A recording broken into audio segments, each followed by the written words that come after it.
Good evening, and welcome to this latest installment in the Kansas City Public Library's still virtual signature event series. It appears that after just more than a year, things are finally returning to some sense of normalcy. The library is now almost fully reopened, and we're on track to return to in-person programming this fall. So we hope to see a lot of you back in Hillsburg Auditorium and at the Truman Forum in September. We see those signs that things are returning to normal around every corner. Mask mandates have been lifted, social distancing guidelines have been relaxed, concerts are being scheduled, but that political partisanship that peaked during the pandemic has yet to recede. There is hope, though. Polling shows that on a number of issues, we actually agree on more than we think. And one of those issues is renewable energy, with a majority of voters in both parties now supporting the development of alternative energy sources. Tonight, we're excited to welcome a leading authority on the adoption of renewable energy. Andreas Karelas is the founder and executive director of Revolve, a San Francisco-based nonprofit that empowers people around the country to help community nonprofits go solar and raise awareness about the benefits of clean energy. He joins us tonight to discuss his new book, Climate Courage: How Tackling Climate Change Can Build Community, Transform the Economy, and Bridge the Political Divide in America. The book is available from most major retailers, but we'd like to direct people to bookshop.org, where your purchase supports independent booksellers across the country. Andreas, thank you very much for joining us tonight. Thank you so much, Stephen, for having me. It's an honor to be here. Yep. So thanks everyone for tuning in for what is hopefully going to be an exciting conversation.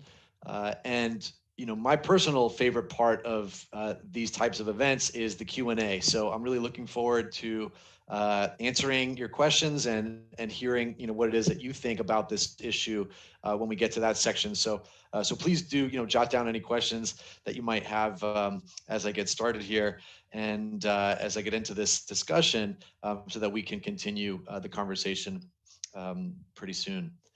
So I think one thing that I get asked a lot. So the title of the book, as Stephen mentioned, is Climate Courage: How Tackling Climate Change Can Build Community, Transform the Economy, and Bridge the Political Divide in America.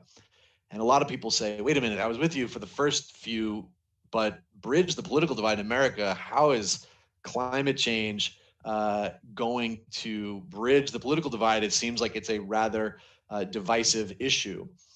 And I think that is one of the important concepts that we need to dive into and discuss in terms of how divisive is it? How much do people actually agree or disagree on the issue as well as the solutions? And I think that to me was probably the biggest finding that I found in the book. But before I get into that, I want to sort of bring up what I found to be a very interesting statistic that Katharine Hayhoe brought to my attention. Katharine Hayhoe is one of the world's leading climate scientists. She teaches at Texas Tech University, and she also wrote the foreword for the book, for Climate Courage.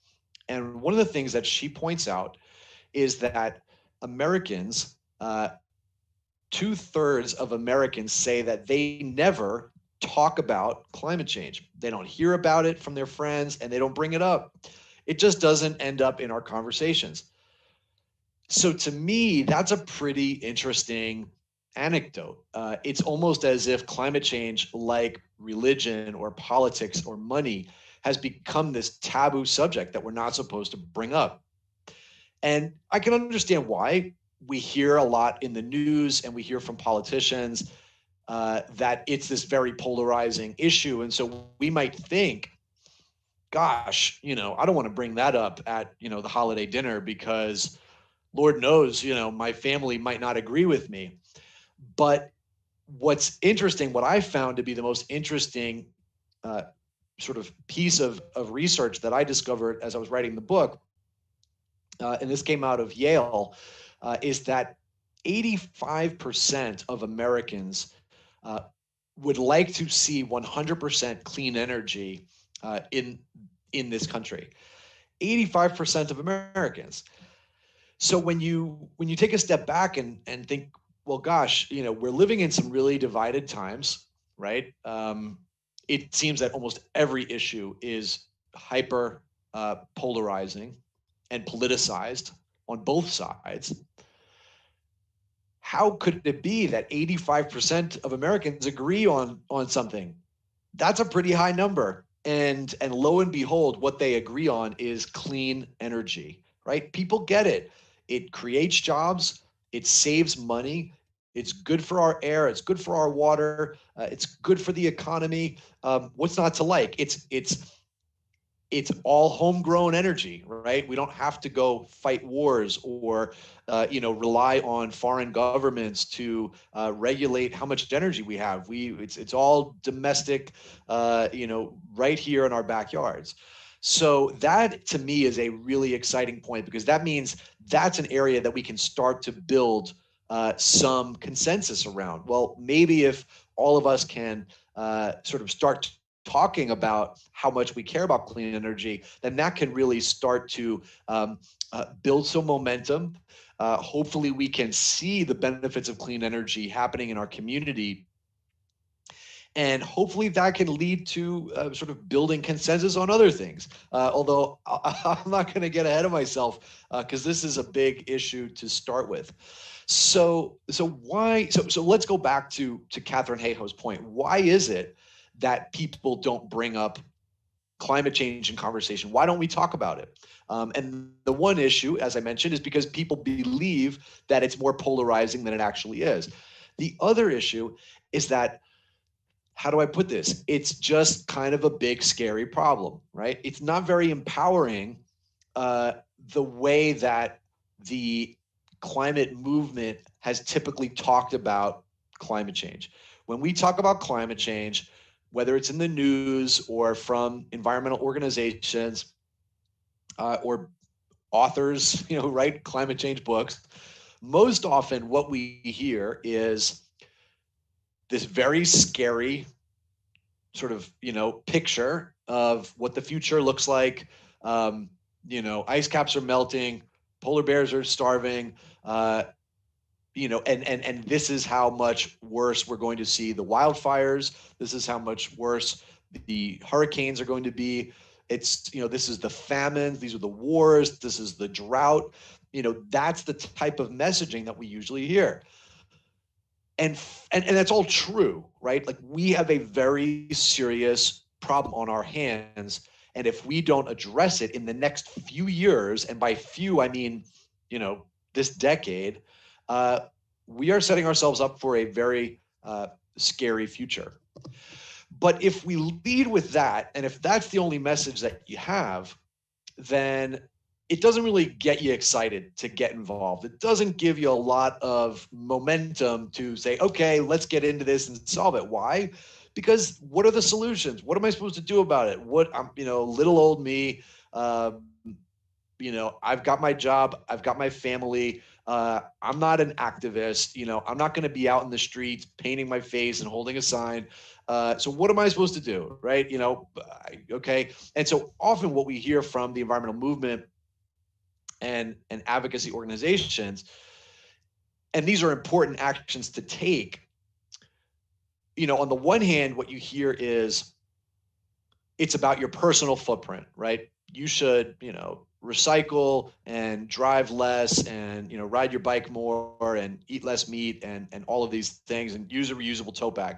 And all of those are important things to do, because when we take action, we do send a signal to the community and to our neighbors about, this is the values that I have, and you're helping, whether you know it or not, you're helping to set the cultural norm. So it is important that we take personal action. But let's be real, most of us know that the amount of carbon dioxide going into the atmosphere every year is caused by a lot of high polluting industries, and my individual footprint is a drop in the bucket, right? And so the idea of like, okay, well, if I bring a reusable grocery bag every time to the store, that's important and we should do it. But most of us realize in our gut that that's not going to solve the problem, right? It's not going to solve the problem overnight.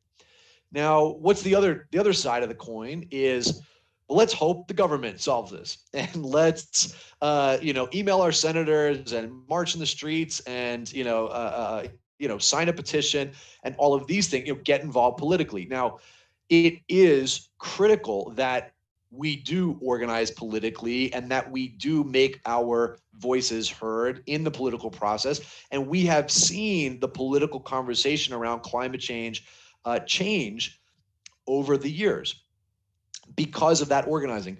But again, most of us recognize that, hey, there's a lot of money in politics. I don't know how much my political representatives are listening to me versus who's donating to their campaigns in big ways. And in general, there's so much distrust of the political process, especially at the federal level, that most people, when they are told that there's a big problem and they're told that these are your two options of getting involved, they basically throw their hands up and they say, well, I can either, I don't think that any of the options I've been presented here sound like they're going to make a hill of beans of difference. And I can either sit here and be, stew in this guilt and negativity and fear, or I can change the channel and I can forget about it and pretend that it's not real and ignore all of the headlines and ignore the fires and ignore the hurricanes and just say, well, it's natural, or whatever excuse you want to come up with, right? And there's a lot of folks out there who are saying, oh, well, it's not, it's not this, it's not that. And so it's easy to latch on to a false narrative about climate change because what we have presented to folks is so disempowering, right? It is not empowering to be given a handful of options that don't seem like my individual actions are really going to make a big difference. And so that to me is a very important point that we need to start with. And really it's one of the main cruxes of the book, is that in between your individual personal footprint and in between hoping that the federal government saves us, where we can have an impact and where it is empowering to take action is at the community level. Because at the community level, number one, you're not operating by yourself. You're working with your neighbors. You're working with your family and your friends and your coworkers and your community members towards real, tangible goals. And when those goals are made visible, then everybody in the community can see, hey, wait a minute, this, clean energy stuff is not too far-fetched. And guess what? I'm benefiting from it. And now my views on clean energy and climate change perhaps have shifted a little bit. So I'll give you an example of what I'm talking about. I run a nonprofit organization, as Stephen mentioned, called Revolve. And what we do is we help community-based nonprofits like a school or a church or a homeless shelter or a food bank go solar. And when that nonprofit goes solar, which by the way is led by volunteers from the community who we call our solar ambassadors, and anybody who's listening today who wants to get involved, you're welcome to become a solar ambassador. Once those community members spearhead that project, we then are saving that nonprofit thousands of dollars on their electricity bills so that they can do more good work for the community. And the community can then see the benefits of what solar energy can bring to their community. So I'll give you an example. In South Carolina, we have a team of solar ambassadors at Coastal Carolina University. And they were out in the community looking for a solar energy project for a nonprofit. They were looking for a nonprofit to help go solar. And they came across perhaps an unlikely candidate, which was the local VFW, the Veterans of Foreign Wars Post. And the Veterans of Foreign War Post in Little River, South Carolina, became the first VFW in the state to go solar. And when they did, the TV station came out and did a 5-minute news segment on this organization going solar, and they interviewed the veterans, and they got to hear from the veterans, We care about climate change because we know that this is a national security issue. We care about energy independence because we know that that's also a national security issue. And by the way, we're now saving money on our electricity bills because we went solar, and that allows us to provide more benefits to the veterans that we serve, right? And so the next year, the VFW up the road went solar as well after seeing the first VFW go solar. And so that's another important point in the community-based clean energy work that we need to be doing around the country, is that clean energy, particularly solar, is contagious. What do I mean by that? One organization or homeowner that goes solar creates a ripple effect. So his neighbor or her neighbor and their neighbor are more likely to go solar because their neighbor went solar. And that's been happening across the country. And that's the type of thing where, again, it's not about, it's what can we do at the community level that can create benefits and that can create new narratives, because what we need is to tell a new story about climate and clean energy. So to get back to this question about why don't we talk about it, it's, as I mentioned, it's not empowering for the reasons that I just talked about, and it's polarizing.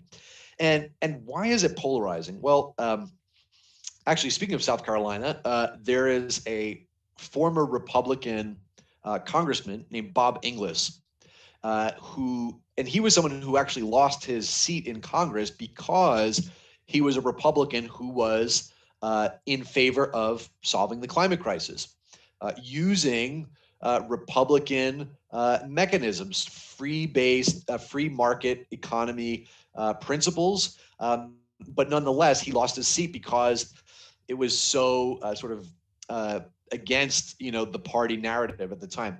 But anyway, here's a section from the book that I'll read where he describes why this issue has become so polarizing. And really, it's not necessarily about the subject itself, but it's how we talk about it. And this, of course, applies to many issues. But here's what he says. So I write, when a conservative hears a liberal tell them that the planet is heating up and that we have to take urgent action, they're not listening to the message. They're sizing up the messenger. Does this person share my values? Do they respect my opinions? They may think. If not, why should I listen to a word they say? There's often a perceived air of arrogance and a sense of being talked down to that results in a person receiving the information, tuning out all the content. Former South Carolina Congressman Bob Inglis, a Republican, whom I'll discuss more in chapter 4, describes it in this way. Quote, what happens often when the left is talking to the right about these issues, it seems like it's coming across as, we know better than you do. You're a bunch of hicks from the sticks. We're so much smarter than you are. We've got scientists who tell us this and that. We'll design a regulatory system that will fix things because we can't trust you to make good decisions. That's one way it comes across, and it's offensive to conservatives. So that, to me, is where we need to start. How is it that those of us, now that we know that, Catherine Hayhoe says the most important thing we can do to solve the climate crisis is talk about it. The number one thing, we need to get out of the habit of making this a taboo subject. We need to talk about it. That's number one. Number two, we know that 85% of Americans agree on clean energy. So we should feel confident in bringing this up. But what Bob Inglis is pointing out here is that we need to realize how we approach this issue, and how would you receive this information if you were on the other side? If you've been watching the news, or if you've been hearing from your friends how bad this is, how climate change is, really, it's a hoax, and it's going to kill the economy and all these things. How do you approach that conversation in a way that doesn't sort of kill the conversation before it starts, right? And that's kind of what he's describing is we've, we as people who care about climate and have been trying to bring this up haven't done a great job at doing so. We've done a pretty bad job about that. And one of the chapters of the book is around the psychology of climate change. And what I found when I was researching it is that there's actually sort of two parts of our brain, if you will, that are involved when we're doing everything. And the easy way to think about it is we have sort of our rational brain and our emotional brain. And our rational brain is what processes facts and figures and makes long-term plans and is sort of open to logic. Whereas our emotional brain is much more sort of goes off gut instinct, right? And is much more instinctual.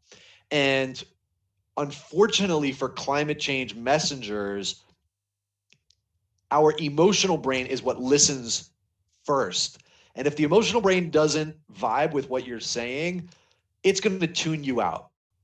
And you don't get to speak to the rational brain. The rational brain that's interested in the facts and figures is never going to hear the message if the emotional brain has already tuned you out. So we need to work on that. How do we get our foot in the door? How do we establish trust? How do we create rapport with people who are on the other side of the political divide and create some commonality? Find areas of shared values. What is it that you care about? Do you keep a garden? Me too. What do you grow? Did you realize that climate change is going to impact our growing season in this area, right? You're a fisherman. Guess what? So am I. Did you realize that climate change is going to affect the fish population in the rivers that we fish at, right? So those are the types of examples that Katharine Hayhoe would point to and say, we need to learn how to connect the dots between what people already care about and climate change. Another great example is faith. I have a whole chapter on faith communities in the book, and there are faith communities across denominations that are taking a strong stance on climate change. And they're basically saying, look, if you look at our sacred texts, our scripture, the Bible, you can find how we believe, how our faith puts us as stewards of creation, right? And that type of philosophy, that type of belief, again, can be connected. You can connect with someone. Is this part of your faith? Yes. Did you realize that this problem is really threatening this creation, right? And how do we connect the dots to what it is people care about? Or maybe people care about defense. Did you realize that our troops out on the front lines are, that a whopping, 14, percent of our combat deaths are during fuel convoys out to bases, right? And now we're seeing that the Department of Defense is using solar energy at bases, frontline camps, so that they don't have to do these long fuel convoys back and forth, right? So it's about finding examples that people care about and really trying to connect the dots about that. And so one of the examples that I've found as I was researching the book that I thought is really poignant and does a really good job at this was in Georgia. So there's a woman named Debbie Dooley, and Debbie was one of the founders of the Tea Party, right? And diehard conservative, and she put solar panels on her roof. And she did it out of a sense of energy independence, right? I don't want to be beholden to an energy monopoly that is charging me whatever it is. I'm gonna generate my own power right here at home. And after she put the solar panels in, the utility Georgia Power started to put together legislation that was going to say, we're going to charge a tax on people who went solar. We're going to charge these extra fees on people who went solar. And she said, not not on my watch, and so she started to think about how can she build political power to protect people who had gone solar. And so she reached out to a very unlikely ally, which was the country's largest and oldest environmental organization, the Sierra Club. And so they actually put together this coalition of Tea Party members and Sierra Club members, and they called it the Green Tea Party, the Green Tea Coalition. And besides a clever name, I think it's a very important and powerful message that there are opportunities to collaborate around something like clean energy being taken away from us from a monopolistic utility, right? A profit-seeking utility. That's something that people on the right and left can get behind and say, wait a minute, we're trying to generate our own power here. We paid for these solar panels. You can't take this away from us. And so she has since become a very sort of astute communicator around this issue. How can she, someone who's a conservative Republican, learn how to talk about this to Republican audiences? So here's what she says. She says, I talked at the Tea Party convention and said government should stop picking winners and losers. I got thunderous applause. People are really receptive to the right message when you lay the facts out. I've been attacked by Koch brothers affiliated groups. Some said I was a fake Tea Party person. I just laughed. I am a conservative. There's no way they can paint me as a liberal, even as a moderate. I am a right-wing conservative. But I'm extremely passionate about alternative energy. I'm a grandmother. I became a grandmother in 2008 with the birth of a grandson who's the light of my life. I want him to have a clean world. I want him to have parks and green space. I don't want him to have to worry about terrorist attacks. I want him to be able to breathe clean air. I want him to be able to generate his own electricity if he so chooses. If he says, I want to generate my own power and be self-sufficient, I want him to have the ability to do it. And then I build on that and say, Dooley knows that conservatives have been, quote, as she put it, brainwashed for decades into believing we're not damaging the environment, end quote. So when she speaks to conservatives about the benefits of renewable energy, she approaches the issue through things she knows they care about: energy choice, energy freedom, national security. If you first connect with people on shared values, then you, quote, have, as she put it, have a receptive audience and they will listen to you, end quote, she points out. But if you, quote, lead off with climate change, they're not going to pay a bit of attention to anything else you say. So that, to me, now we've seen both sides of that, right? Bob Inglis is saying this is how it often sounds when people are hearing about climate change for the first time. And we don't want it to come across in that sort of being talked down to, condescending, arrogant type of way. And then what Debbie Dooley is saying is this is how you do it. You find shared values. You talk about things that they care about, energy security, national interest, green spaces, things that people have espoused as their own values, right? That is the type of opportunity that's in front of us.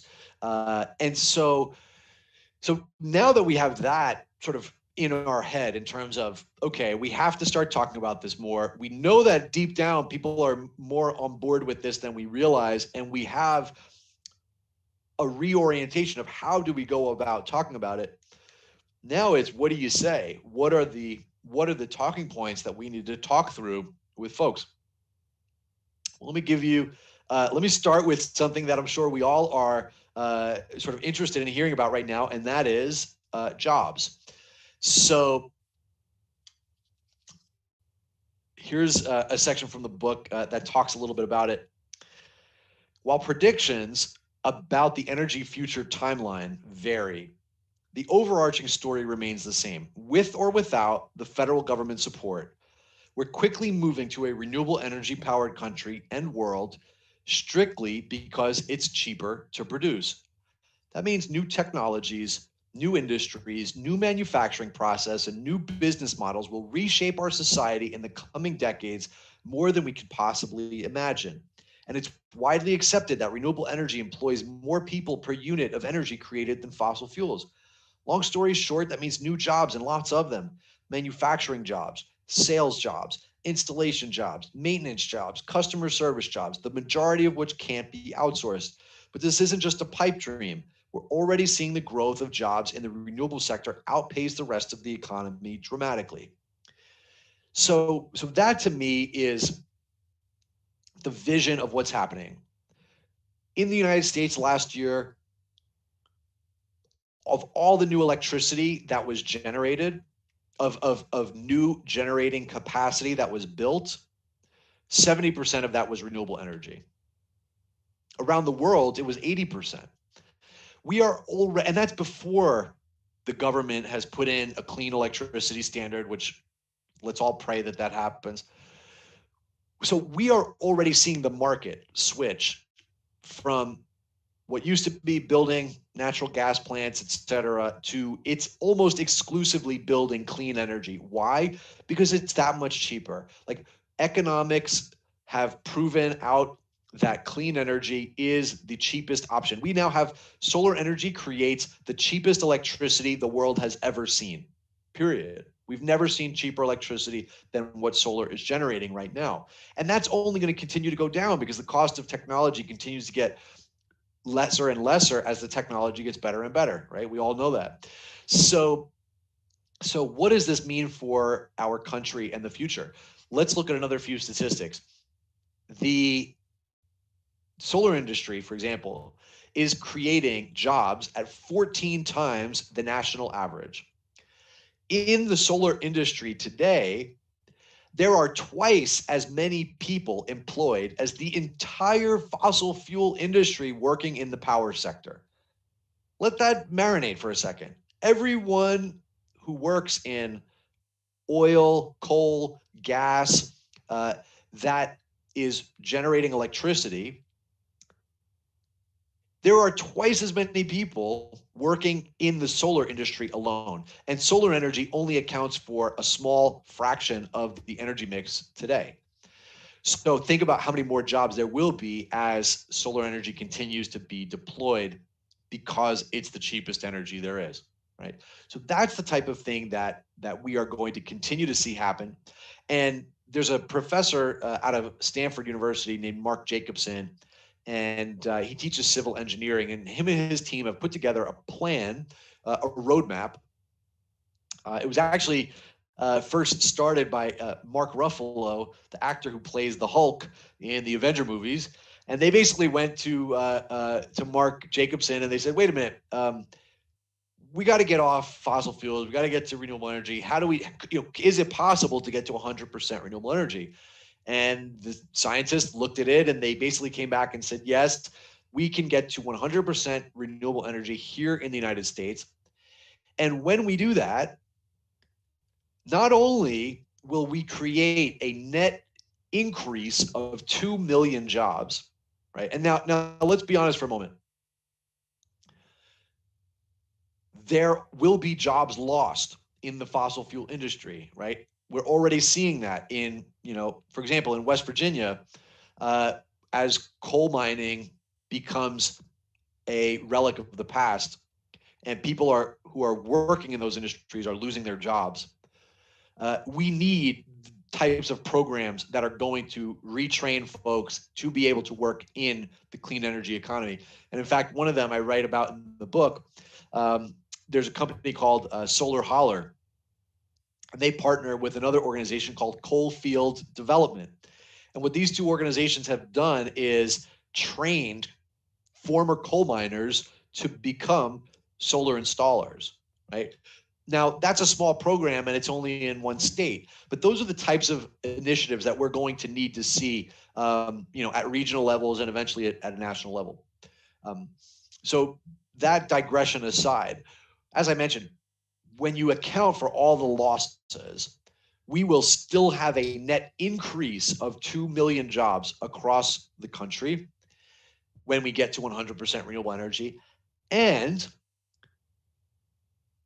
Americans will save $1 trillion with a T, $1 trillion a year on their electricity bills.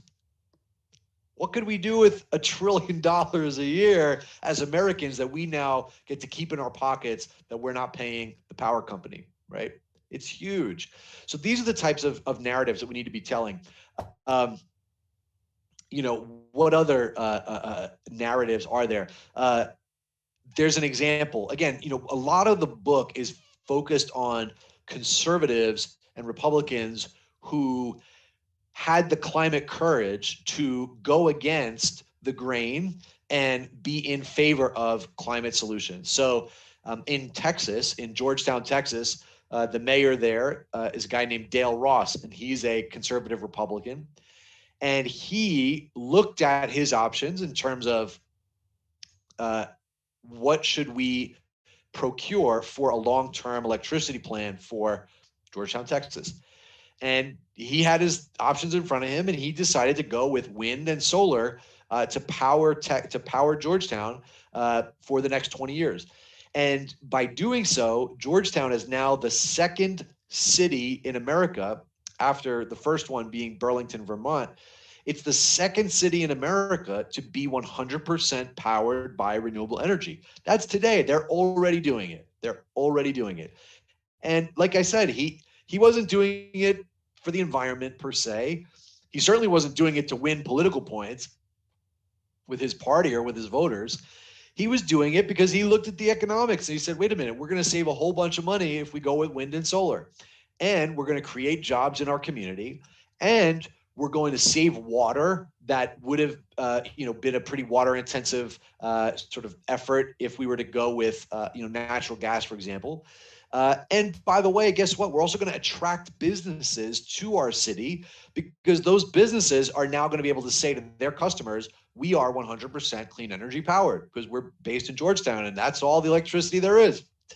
So those are the another example is Governor Arnold Schwarzenegger of California. Now, granted, California has always been very ahead of the curve in terms of sort of energy innovation and energy efficiency and clean energy. But nonetheless, he was a Republican, a conservative Republican governor, the first governor of any kind in the country to sign into effect a climate change bill. And this was AB 32, which was a cap and trade program within the state of California. So that was very gutsy for him to do, a very gutsy political move.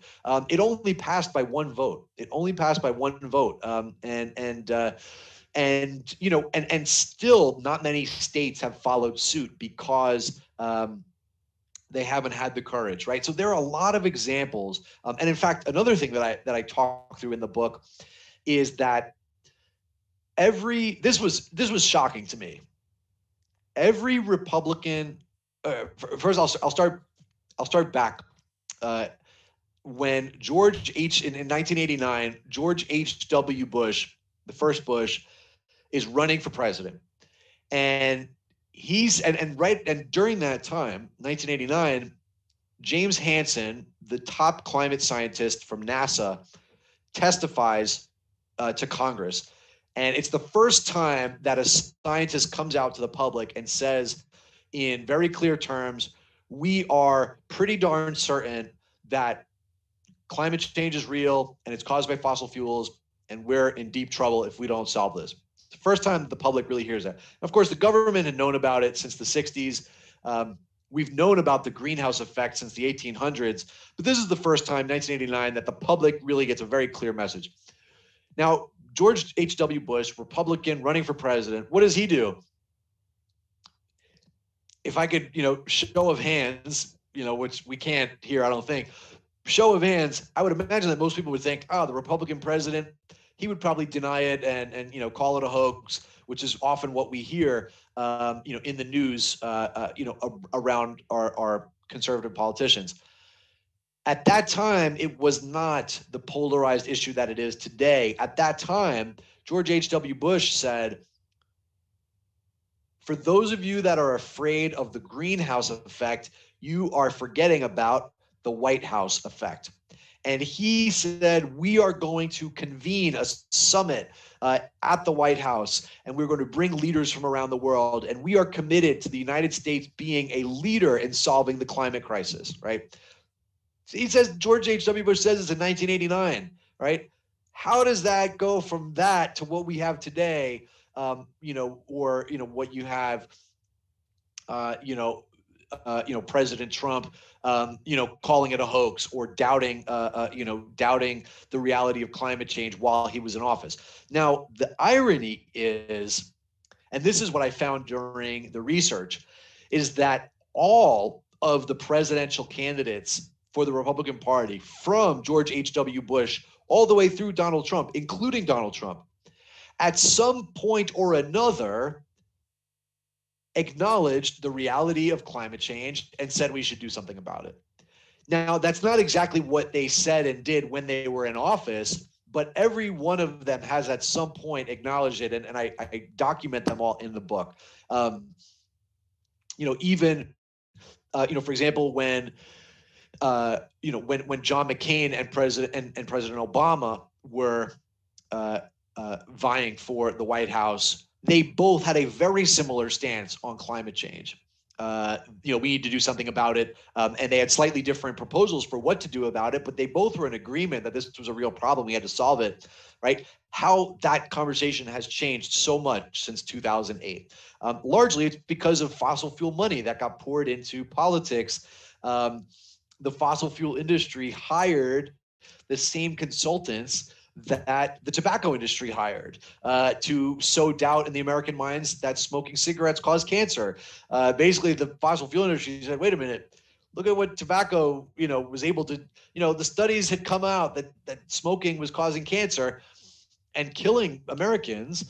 And yet the tobacco industry was able to hold on for many, many years because they hired these PR consultants and they did these big ad campaigns. And so the fossil fuel industry said, let's hire those guys. They did a good job, and they hired the same companies, not even different, the same PR firms to do this type of messaging, and it worked. And so even Donald Trump, before he was president, there was I write about this in the book. There was him and his children took and business partners took out a full page ad in the New York Times in 2009. Calling on President Obama to take strong action on climate change during the United Nations Copenhagen negotiations, right? So at every point, and then I go through the book. There's a long section about almost every sort of public-facing leader of the Republican Party, from Mitch McConnell to Lindsey Graham to John Boehner to Rudy Giuliani, so on and so forth down the list. Newt Gingrich have all come out at various times and said, yes, this is a real problem. Yes, we have to solve it. And, are often saying we want to use, free market-based techniques, and we want to do this through technology, and we want to do this, the American way, that's going to sort of around innovation. And I'm all for that, right? Let's come up with whatever solutions is going to work, whether it's market-based or regulatory or et cetera. But let's just agree that the problem is happening and start having an open dialogue about it, right? That's really what this is all about at the end of the day. So, with that, I've sort of rambled on enough. I'm going to pause here, and I'm really looking forward to hearing your questions and having a conversation with you. Thanks again for having me. Really appreciate it. Thanks, Andreas. So we have some audience questions here, but I want to start with this. When I was growing up, some undisclosed number of years ago, nobody was talking about climate change, but recycling was just starting to become kind of this hot button issue. And today it seems like just about everybody's bought into recycling, some more than others, but it seems like the vast majority of people at least make some effort to recycle these days. Is there anything that renewable energy advocates can learn from the mass adoption process for recycling? That is a very good question. That's a very good question. And I honestly, I've never heard that, and I've never really given it too much thought, but that's a fantastic place to start and do some research around what was it. One study that I read that I thought was really interesting was in Texas.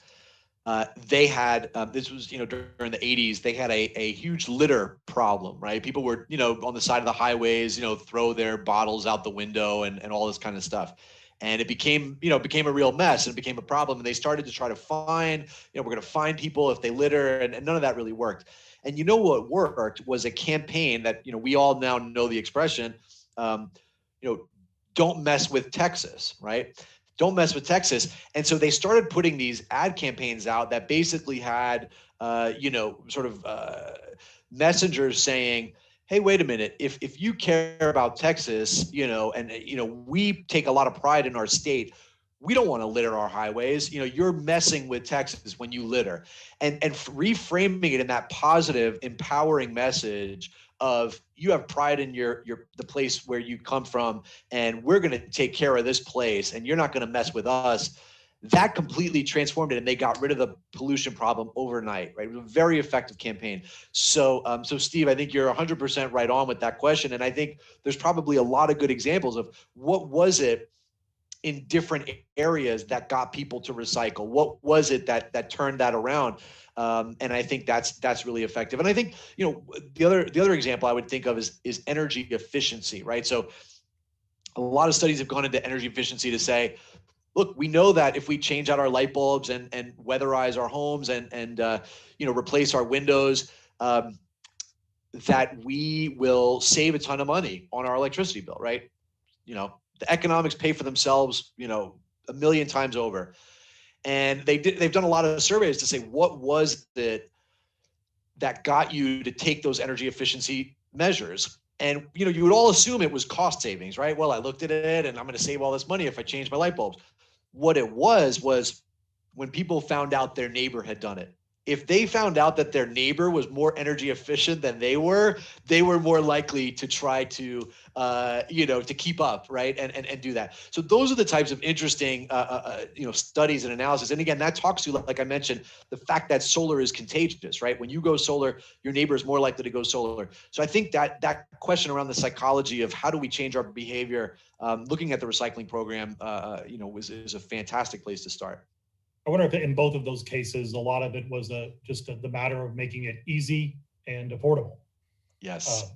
And the early energy efficient lights, let's be honest, they weren't great. Yeah.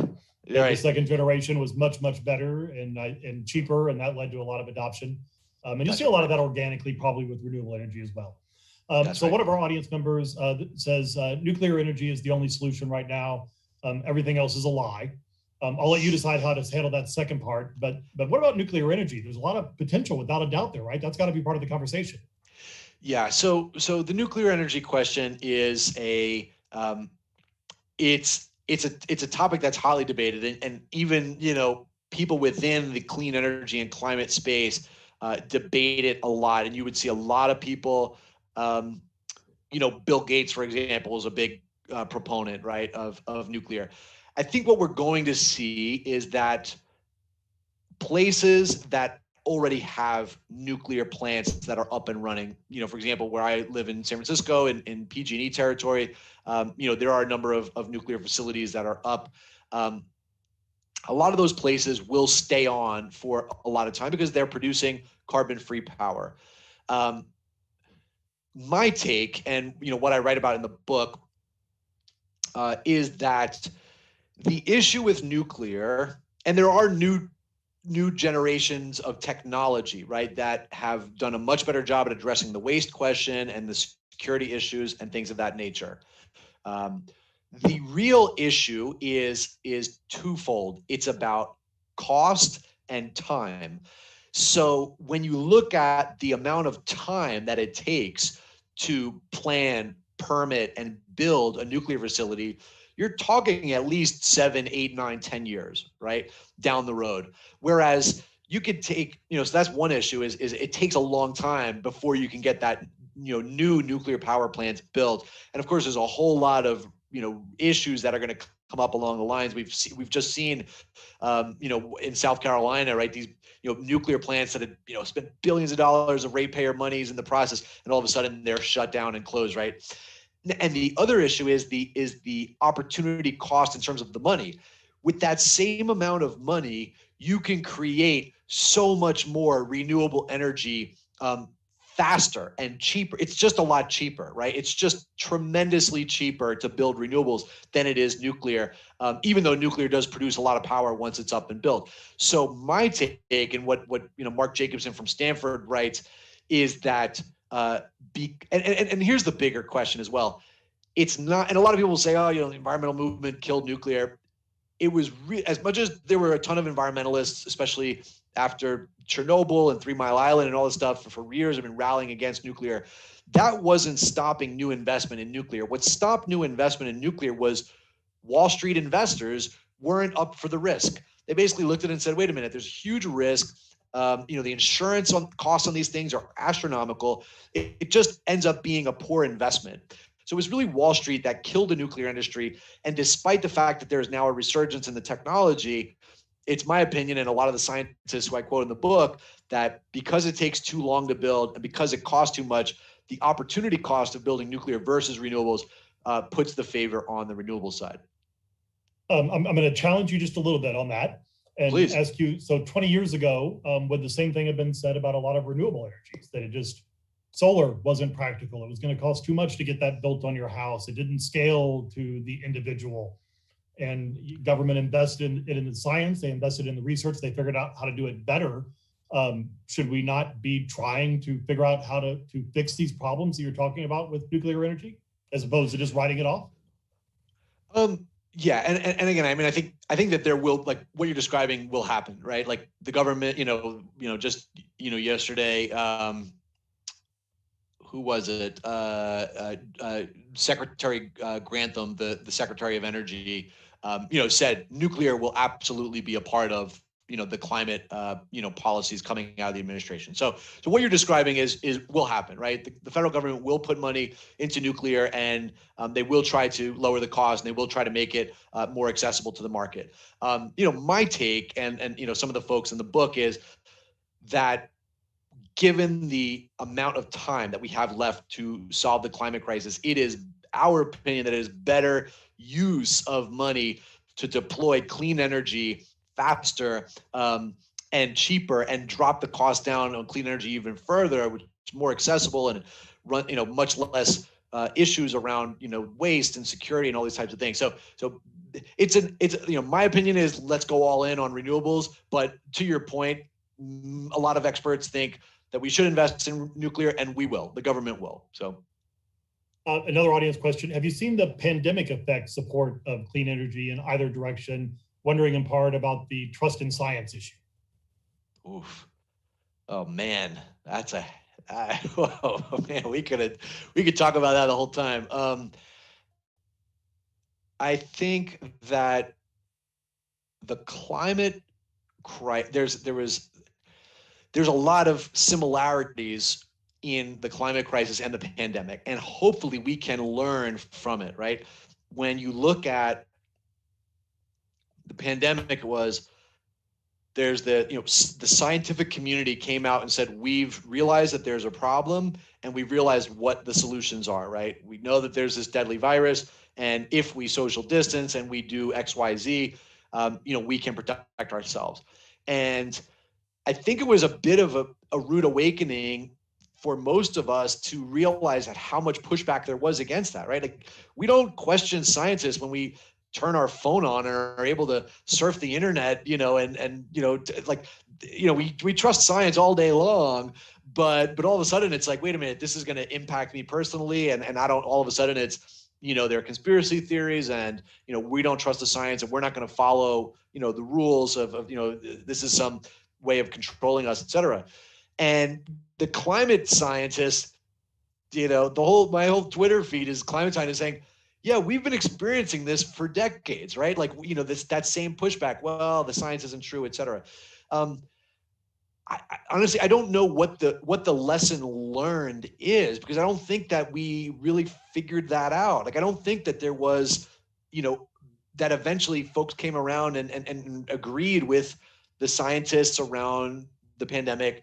And I don't know what it's going to take for Americans. Now, I will say again, one of the facts that jumped out at me at the book was that 67% of Americans believe that climate change is personally meaningful to them, and 73% believe that it's real and caused by humans. So there's actually almost 3/4 of Americans understand that the problem is real and is caused by us. So it's much less of a we have to convince people of the science than it used to be. However, that being said, there will always be people who doubt the science, right? There will always be people who doubt the science, but the more encouraging statistic is 85% of Americans want clean energy. So you don't have to necessarily believe the climate community and understand the science in order to be behind solar. I personally have friends who are climate deniers, and yet they love solar energy, right? So, and they love, right? So I think that there's a dichotomy there, and I think it would behoove us as a movement to say, okay, let's try to get people on board with the science, but if they're not going to get there, they're not going to get there. But let's see if we can get them on board with what the solutions call for.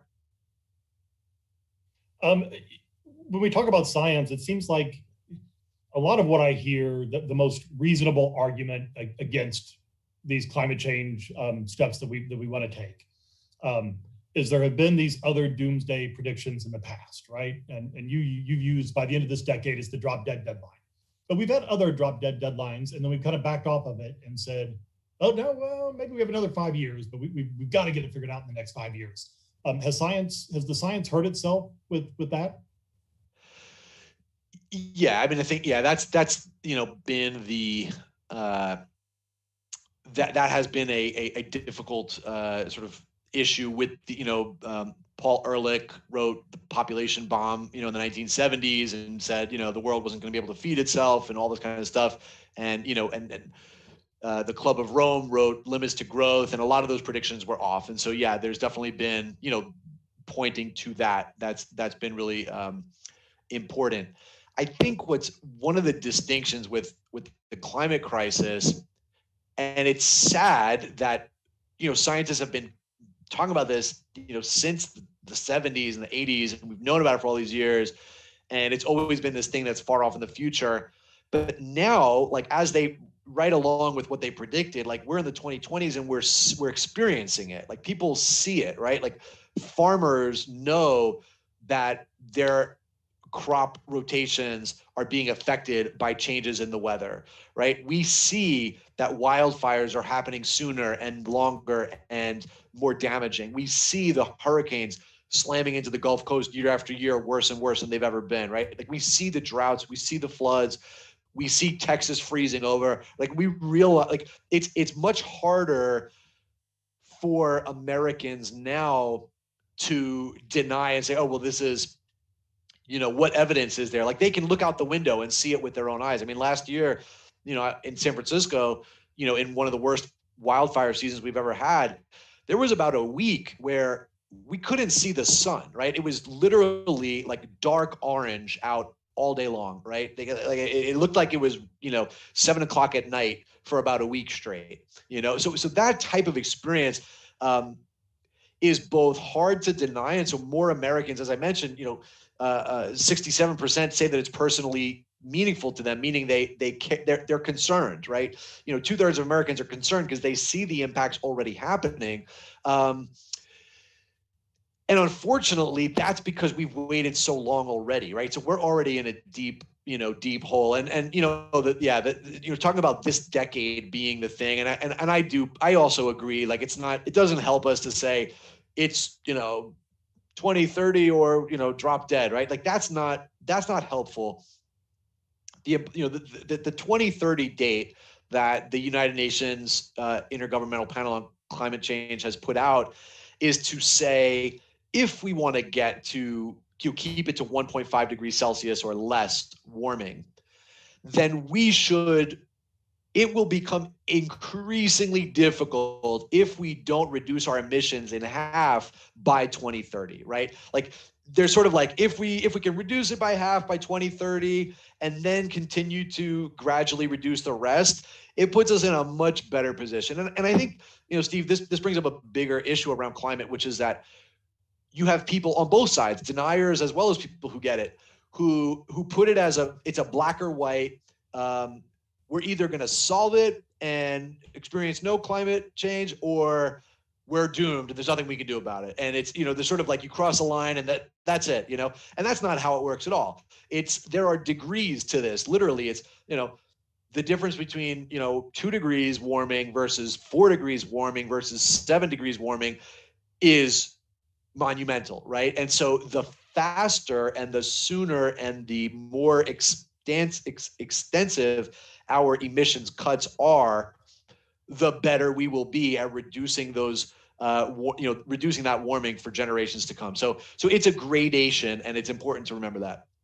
Would it be better for climate change advocates to use language like, the damage is irreversible, and sooner or later we're going to hit the breaking point? We don't know for sure where that breaking point is, but we're going to hit it eventually, and we need to make sure that we get stopped before we get there. That's right, 100%. And one of the things that Katharine Hayhoe points out that I really like as well is there are 3, and we also have to be real that we're already experiencing climate change, and we will continue to experience these effects in our lifetimes, worsening as we see every year. And then there's really 3 levers. There's mitigation, adaptation, and suffering. And basically what she says is the more that we can mitigate, the less we have to adapt, and the less we will suffer. And that's the formula, and that's, but all 3 are at this point, inevitable. I'm going to end with this final audience question. Are there incremental regulatory steps not yet taken that might be palatable to conservatives who are part of that 85% who support clean energy? Absolutely. One of the exciting developments that we saw, the Biden administration put out was this idea of a national clean electricity standard. Now, of course, right now that's being hotly debated, and I'm not betting on it as much as I'd like to see it happen. But what's interesting is that 30 states already have their own what's called renewable portfolio standard, which is basically a clean electricity standard. 30 states, many of which are Republican, right? So you're already seeing, even big fossil fuel producers like Texas have a renewable portfolio standard because they also have a ton of wind. Texas is one of, and so is Missouri, so is Montana, right? So are so many places, so is Kansas, right? So we already are seeing. In fact, one of the things I point out in the book is that of the top 10 states that when you look at electricity by per capita, the highest rankings of renewable electricity, 8 of the top 10 are red states. 8 of the top 10 renewable energy per capita states are Republican states. So to me, that type of policy, it makes sense across the board. It's basically saying, hey, look, we are going to incentivize our utilities to increasingly build more clean energy. And guess what? That's going to create more jobs in our state, and it's going to lower our electricity bills over time, and it's going to reduce climate change. So that's been one area that there's been a lot of support. Hopefully that can reach to the national level, but at least at the local, city, and county and state levels, the more renewable energy we can push for, the better off we'll be. And that's where we've seen all the progress so far. The book, again, is Climate Courage: How Tackling Climate Change Can Build Community, Transform the Economy, and Bridge the Political Divide in America. Your retailer of choice, or bookshop.org. Andreas, thanks for joining us tonight. This was great. Stephen, thanks so much for having me. It's been a pleasure. Good night, everybody.